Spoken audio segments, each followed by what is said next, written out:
Good evening, folks, and welcome to this special Heartland edition of The Savvy Truth. I am Savannah Lynn, and we are coming to you from a very undisclosed location deep in the heart of Texas. We have another great show for you tonight, as I will be interviewing Congressman Don Bacon. Congressman Bacon, a retired Air Force general and member of the House Armed Services Committee, represents Nebraska's 2nd Congressional District. As my pop says at the barbecue, everything is better with bacon. Now that I think about it, dove season starts this weekend, and there is nothing better than a dove bird stuffed with cream cheese, a jalapeno, and wrapped in bacon. But seriously, let's get to your daily dose of truth. Well, both national conventions are over, and it is time to get these campaigns moving. We are definitely in for a doozy. The president was on the road every day during the DNC and hit the road as soon as possible as the RNC convention was over. I think we know he plans to tackle the next 3 months. Vice President Biden is, and well, technically still is, in the basement. Maybe if we tell the Dems that tomorrow is February 2nd, the VP will pop out and see if he can see a shadow. Unfortunately, the election's in November. Well, I guess since Joe is going to spend every day in the basement, his campaign is really Groundhog Day. Well, shocker, we here at The Savvy Truth put our support behind a candidate who spends each day working for the men and women who have been left behind. Eric Trump summed it up best when he spoke of members of the media who mocked the forgotten men and women of these flyover states. States like Nebraska, where men and women plant corn in their fields and plant Trump flags on their lawns. They paint MAGA on hay bales and plant flags on hay barns. They, as someone once mocked, cling to their guns and their religion. They support their aging parents, they send money to hurricane victims, and they stand for the American flag. Folks, we are in for the battle of the very existence of our nation. President Biden and Kamala Harris spent their convention telling America how dark America is and how dark 4 more years of Trump will be. They have one policy and one strategy: to tell us how awful America is and to tell you who is to blame. Never mind that Biden, Pelosi, and Schumer have spent a century in D.C., but are just now telling you that everything is Trump's fault. Never mind that Biden will appoint Beto as his gun czar, who has said they are coming after your AR-14s. Never mind that Joe would shut down the economy for another COVID outbreak. Never mind that he will raise taxes. Never mind that the vice president will appoint Supreme Court justices who will legislate from the bench rather than follow the law. Never mind that he will return us to be dependent on foreign oil. Never mind that they do not support those who defend us at home and defend us abroad. Never mind that he put illegal immigrants ahead of vets. Never mind that he will support policies that do not support the sanctity of life. But we cannot run a campaign telling you how wrong the other side is. President Trump is the first president in modern history to keep his promises. Shocker. He has made us energy independent when some have called our reliance on foreign oil a national security crisis.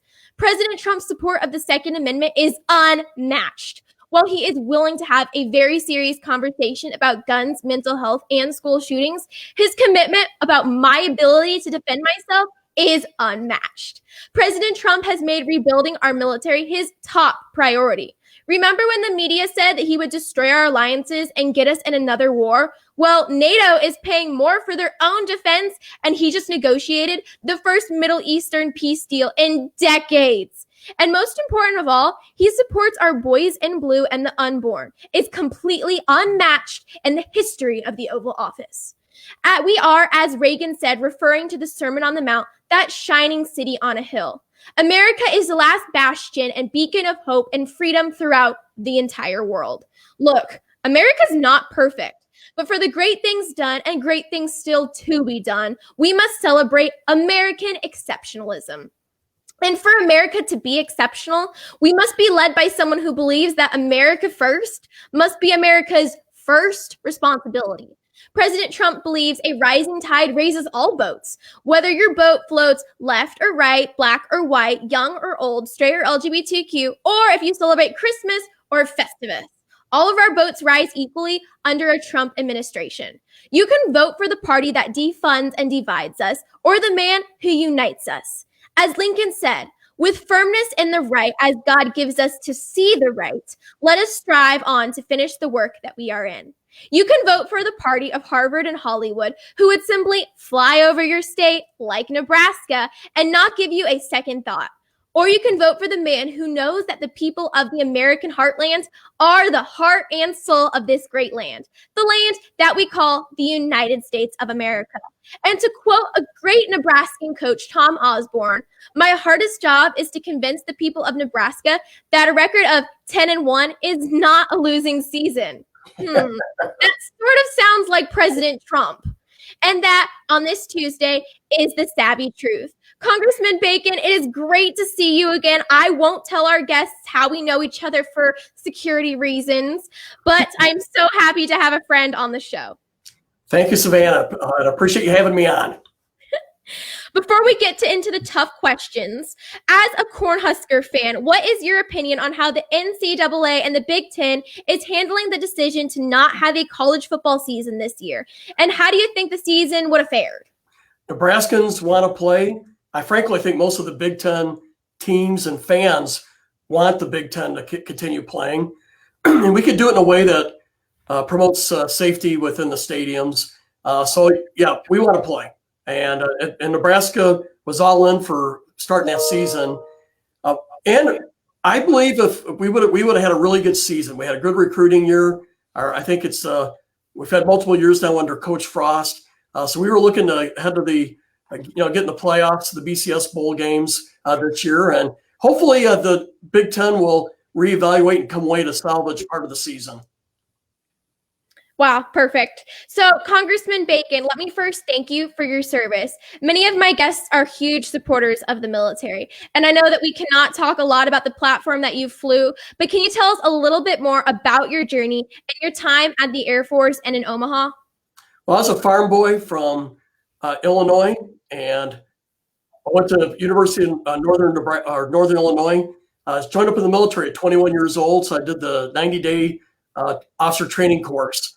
And started out as an intelligence officer, then transitioned to be an electronic warfare officer, navigator, and I flew reconnaissance aircraft and electronic warfare aircraft where we would jam radars and jam enemy communications. So I deployed 4 times in the Middle East, served multiple times in Iraq, a little bit in Afghanistan, and I commanded 5 times. I commanded Ramstein Air Force Base or Air Base. I commanded Offutt Air Force Base in Nebraska. I commanded 2 different flying squadrons, and then I commanded a group as well of 5 different squadrons in that group. And so I really loved my time in the Air Force. I really enjoyed operational units. I enjoyed the men and women I served with. More than anything else, that's what kept me in for nearly 30 years. Wow, that's amazing. It sounds like you could have some stories that you might not be able to tell people about. Blink twice if I'm close. Maybe? Okay. We know that you are a huge fan of our vets. Can you tell our listeners about the state of the art of the VA facility at the corner of 42nd Street and Woodworth Avenue in Omaha and exactly how this came to be? Well, my predecessors have long made a goal of rebuilding or adding to the VA here in Omaha. By the way, the VA here is really good. It's rated one of the best VAs in the entire country for customer service, customer satisfaction. And so we're very proud of the VA team here. But our VA is a very old building. It's antiquated, old pipes, old air conditioning. And so we've had a goal to extend it. So Congressman Lee Terry started the process. He served in Congress for 16 years. And then Brad Ashford, my predecessor, a Democrat, was able to pass legislation that put private and public funding together to add to the VA, the ambulatory clinic is what we call it. In fact, the fact is, after I got elected in 2016 in November, the bill had not passed yet. And some of my Republican friends now, but at the time did not want to pass his bill. I talked them into passing the bill because it was the right thing to do. So before I actually swore the oath, but after the election, I was able to help get that bill passed. It was the right thing.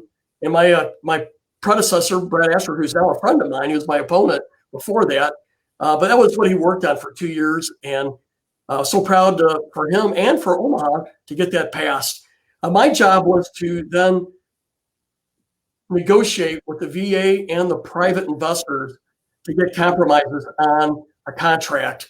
The VA had high demands. The private contributors had other things, expectations, and my job was to bring that together so that we could get something done. So roughly, this project was $80 million, and a little under 40 million or 35 million or so came from private contributors from Omaha area. It's a great success story for the VA to have our rich, the wealthy folks in our local area contribute to the VA to make a difference for the veterans. It's the first of its kind. Well, that sounds like a little, or I should say a big miracle right there. Recently, the second lady visited Omaha, and she said of you, there are a lot of things out there that sometimes slip through the cracks. And when you have someone who has his history and his experience in the military, he can go out and advocate for those things for your community right here. Can you tell my listeners something that we would probably not know because it was, quote, falling through the cracks that you are working to make better? Well, two things when it comes to national security. We have Offutt Air Force Base nearby Omaha, maybe 15 miles south of Omaha, roughly. And we had a World War II runway that had never been redone. It had been patched up and worked on, but never replaced. So we were able to get funding the last 2 years, $150 million to totally redo this runway, World War II era runway. So we're in the process of doing that. And then last year we had the worst floods in the history of Nebraska, and a third of Offutt Air Force Base was destroyed. And so myself, working with the team, I can't take credit for it by myself, but I think I led the efforts. We were able to garner $800 million to rebuild Offutt Air Force Base and to make it more flood resilient. We're going to raise the buildings up and rebuild those areas that were destroyed. And I think it's imperative. Offutt is the headquarters for Strategic Command, and they own all of the ICBMs, the bombers, and the submarine nuclear weapons, the triad that defends our country, gives us deterrence. So it's important to have a great base, and it's one of the few hubs for intelligence, surveillance, reconnaissance in the Air Force. And it's very important for our national security that we have Offutt Air Force Base rebuilt and repaired. Wow, that's amazing. As someone who loves World War II history and has had relatives fight in World War II, that's an amazing accomplishment that I appreciate completely. So I saw on Kev TV that you said that we can work together where we agree and, quote, if we can agree on 10 out of 20 things, that is a place to start. So can you tell me where you see the next place where we can work across the aisle, maybe start agreeing on some things? So for a backdrop, I think the culture in Congress is broken. What you have is the majority party, it can be Republican or Democrat, want to pass legislation where they get 218 votes, which is what it takes to pass a bill. And they want to get those 218 votes from the majority party alone. And if they get Democrat votes or Republican votes, the minority, then so be it, right? And what happens is and it's called the Hastert rule. When you do this, the bill becomes either too conservative or too liberal, has a very difficult time then passing the Senate, where they have the filibuster and you get 60 votes. So I think we got to change the culture where we pursue 218 votes in the middle, Republican and Democrat. When we get that done, then you can get it more easily passed out of the Senate. And so we need a change in culture. So I started a caucus called the Four Country Caucus, 21 Republicans and Democrats, all veterans.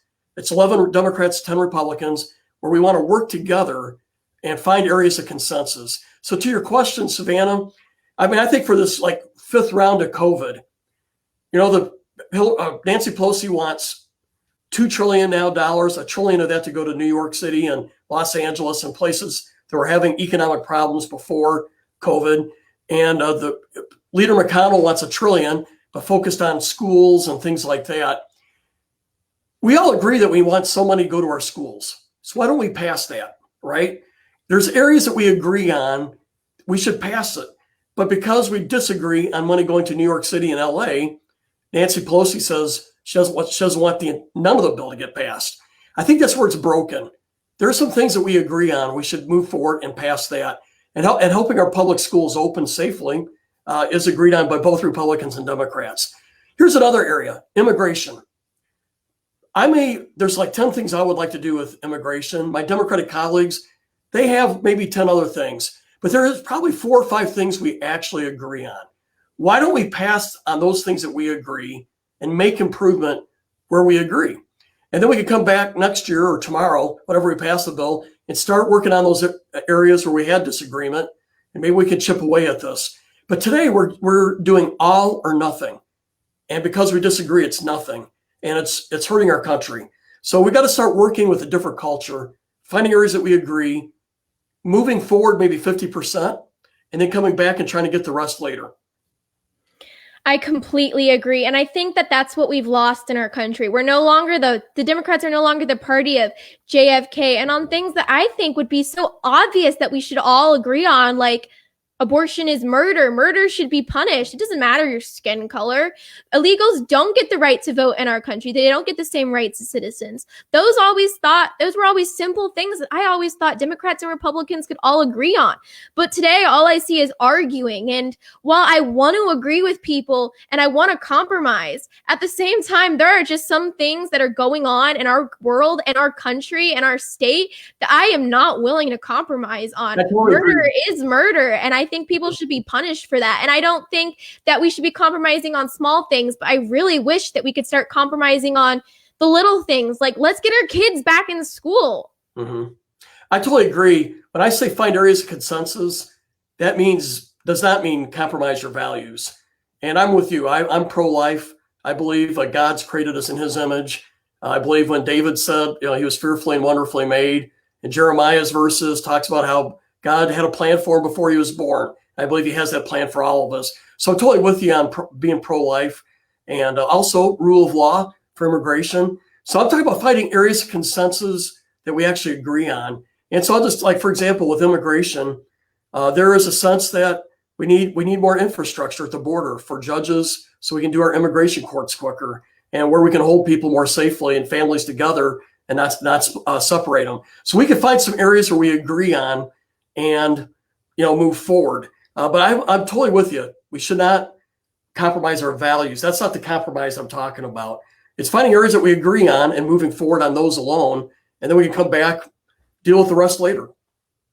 I completely agree. So with the DNC and RNC being over, I have to say they were complete polar opposites. So is there anything that you observed watching the RNC, and if you watched the DNC, just things that stood out to you? Because I've heard a lot through my DMs and messages that people watched both the RNC and DNC, and that they switched to the RNC solely based on what was said, and that the RNC was positive, uplifting, encouraging, and inspiring, while the DNC was so America is terrible, awful, and dark, and Trump's the leader of chaos, even comparing conservatives and Trump to Hitler, Nazis, and the most evil people in the world. But what's new?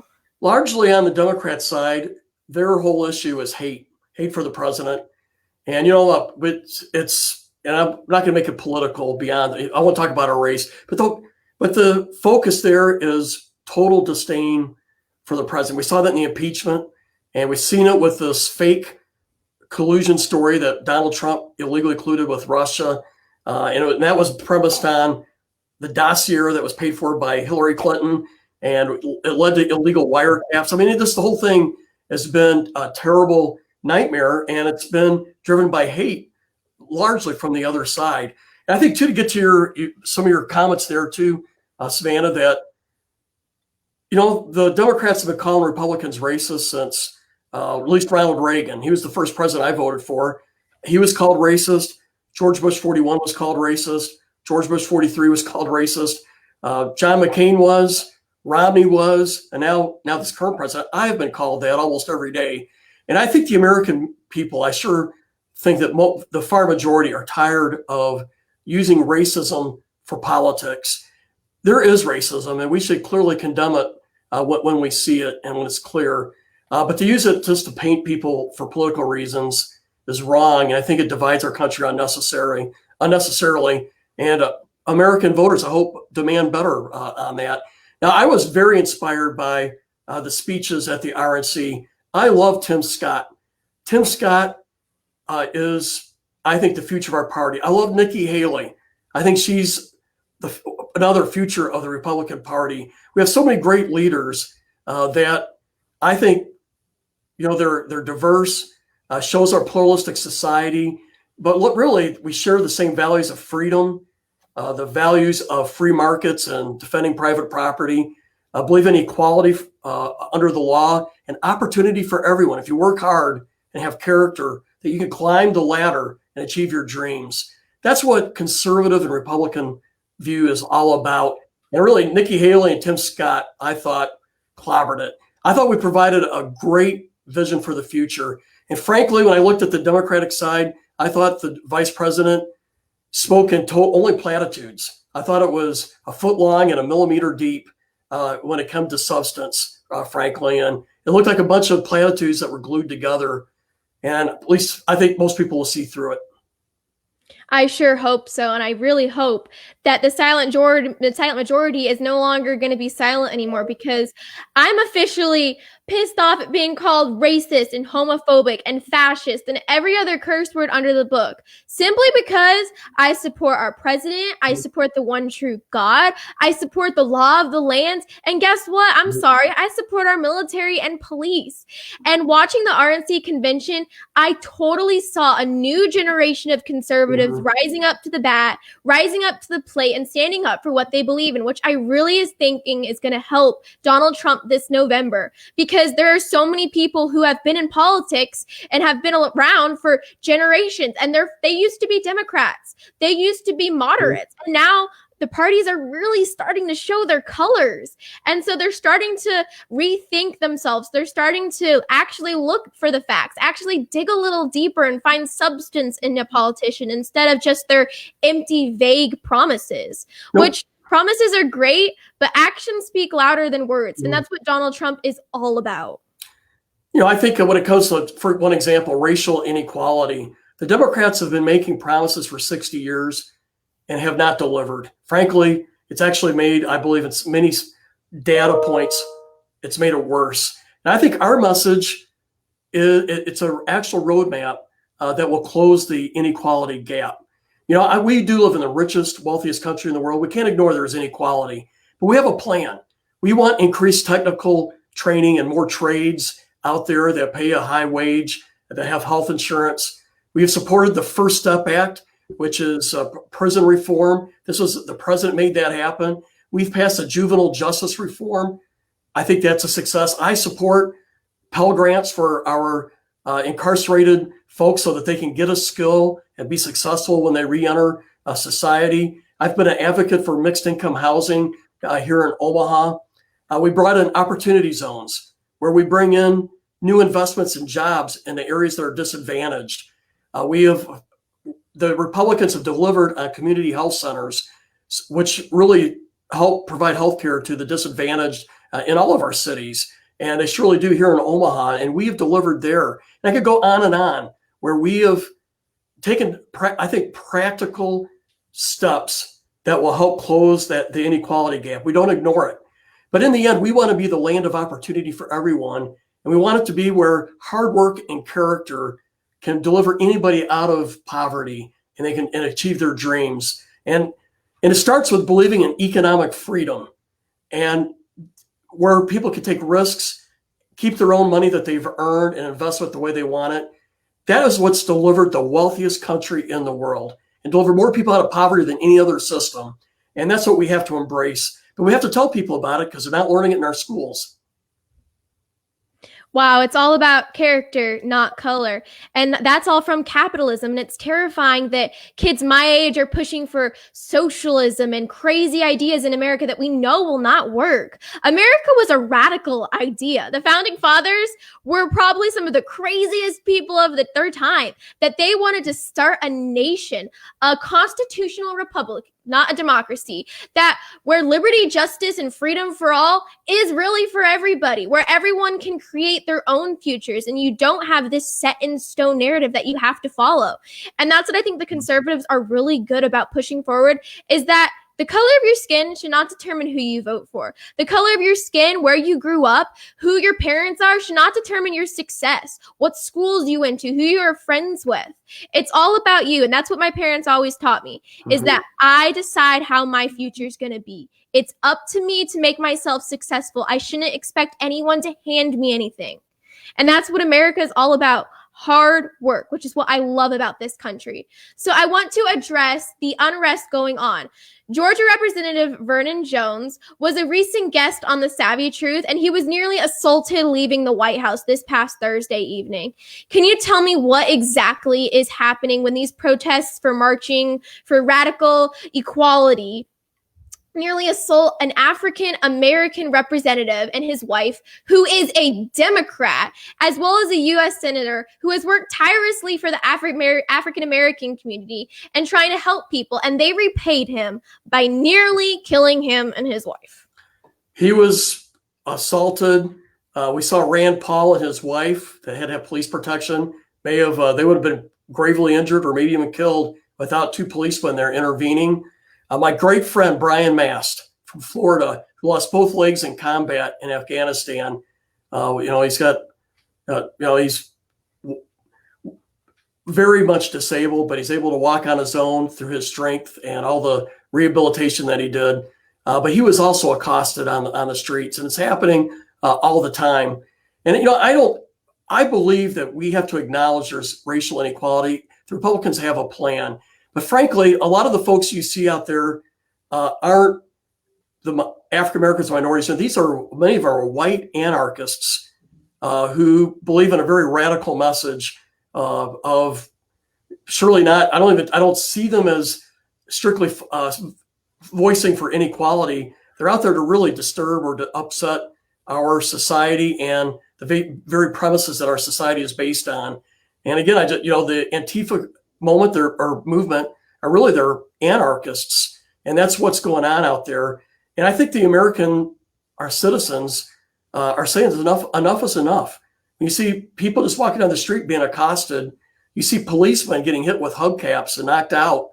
You see whole car dealerships torched to the ground and burnt, and innocent people getting killed. It's not acceptable. We support peaceful protest. And even if I don't agree with the message, and a lot of this, I do agree with the message that there is inequality, we need to speak up, but we got to voice that peacefully. You can't be attacking, accosting, bullying, destroying property, throwing things at our law enforcement, shooting people because they're wearing the wrong hat. That's what's going on today. And there is no rationalization that says that it's okay. And unfortunately, too many folks on the other side of the aisle have said zero on this violence, and it's unacceptable. And I think the American voters are going to hold them responsible around November. As Martin Luther King said, we cannot let our creative protests degenerate into physical violence. And we're long past physical violence now. And I have to say, I'm a little disappointed in my generation, in my country right now. And it's no longer about Black Lives Matter. That car dealership, these stores, they have signs out front that say, Black Lives Matter here. Don't burn my store down. It's run by a Black owner. But they don't care. They burn it down anyway. And there is no doubt that America has made some mistakes in its past. But we're the only nation in history who has ever tried to fix those mistakes and continues to work effortlessly to continue to uplift the people that they harmed in the past. But what would be your message to the skateboard-wielding little brats in our towns and our cities who are destroying it and throwing Molotov cocktails at kids and shooting people and burning their own town? But they say that they're not doing any harm and that they're peaceful protesting in the name of justice. I say we live in the greatest country in the world that's developed the most prosperity, the greatest freedoms. And what defines us as Americans is our freedom. And from that freedom, we've been able to develop the opportunity for all, equal opportunity for all. So anybody could climb that ladder of success through hard work and character. We provide a promise that we should have equality under the law. We've not been perfect at it, but we strive for it. And I love the fact that our nation has under its promise that in God we trust as a motto, and one that I embrace totally. But our country's not perfect, and what gives us hope is that we have the First Amendment. We have the right to freedom of speech, freedom of the press, freedom to assemble, freedom to petition the government, freedom to worship freely. But it's those freedoms that allows us to debate and to make our society better. But we got to do it peacefully. And violence is not, it sets us back. It's not the answer. Bullying other people is something that we should all disdain and find reprehensible. I also want to just point out that I'm very proud to be in the party of Abraham Lincoln, my favorite president of all. We're the party of Lincoln. We're the party of emancipation. We're the party of the 13th Amendment that banned slavery. We're the party of the 14th Amendment that gave due process for all, the 15th Amendment that gave voting rights to African-American men at the time, and men, but then later the 19th for everyone. I am proud of our heritage, and we offer the roadmap for freedom that will close the inequality gap, that will make life better for everyone. We have the right message that protects people's freedoms, that will build on the prosperity that we have. That's my message. I'm afraid, though, that one nation under God and God we trust might be soon taken away from us, as we've already seen in the DNC. They took out God out of the Pledge of Allegiance, and that doesn't happen without the approval of the candidate. So I know where they stand when it comes to keeping God in our country and in our politics. And as I always love to say, if your civil law contradicts your moral law, your civil law is wrong. Sir, would you be willing to tell Americans who truly feel like they have been somehow forgotten? Can you tell them what hope they have left in America and how the Conservative Party is the party to give them hope, and what we can do as a nation to make things better, safer, and equality for all? Our nation is built on freedom. We still have those freedoms. A lot of folks don't realize what they have. I have traveled the world. I had 16 assignments. I'm stationed in the Far East, the Middle East, Europe, and I've traveled all over as part of my Air Force career, and since then as a congressman. Our country is truly blessed, and we need an education system that teaches that and shows that, because if you don't know the beauty and the wealth that you have, it's easy to take it for granted. But our freedoms are so vital. Only 1 in 20 people have ever lived on this planet have had freedom, 5%. So what we have is precious. And it's been paid for by 1.2 million Americans who died in battle in our various wars. So our freedom sets us apart. It does give us that American exceptionalism, as you said earlier. We're a nation that believes in equality under the law for everyone. Doesn't mean it's perfect, but we strive for it. And where we have inadequacies, we fight for it. And we try to get it right. And from that, it gives us the opportunity for everyone, equal opportunity for all. You know, I've seen people come here with a suitcase to their name and retired as millionaires. I know multiple people personally who came here with one suitcase, didn't even speak the language, and retired as a millionaire. They knew the freedom that they had, and they took advantage of it, the equality they had, the hard work and savings and risk-taking worked in this country, and they did it. And so I think that's the promise. I recently ran into a Nigerian gentleman, came here about 20 years old, went to school, went to med school, then he went to law school, had a lot of debt from all that. Today, he is a multimillionaire. He owns his own law firm, his own construction company. And he's just one example of the American dream being real. A guy that came here 20 years old with nothing. Now he's a millionaire with 2 companies in his thing. And this happens all over our country. So this American dream is still real. And it's hardworking character that's the cornerstones, and that's what we got to preserve and protect. The American dream is real, and it does apply to everyone, whether you like it or not, which is why we should go back to teaching history, and American history at that, so this country and my generation can realize how privileged we are. We have American privilege. Sir, can you please tell my viewers where they can find you on social media and where they can support you through your campaign? So my official link is Represent Rep Don Bacon. So that's how you find me, like on Twitter. I'm my official or my unofficial side, the political side, is Don J. Bacon on Twitter. And also my website is www.donjbacon.com. And so you track us on the official and the political side, and we appreciate our friends and supporters from all over. Thank you. Thank you so much for coming on my show, Congressman Bacon. It's been an absolute pleasure. You're welcome on anytime, and it's great to see you again. Likewise. Thank you. you.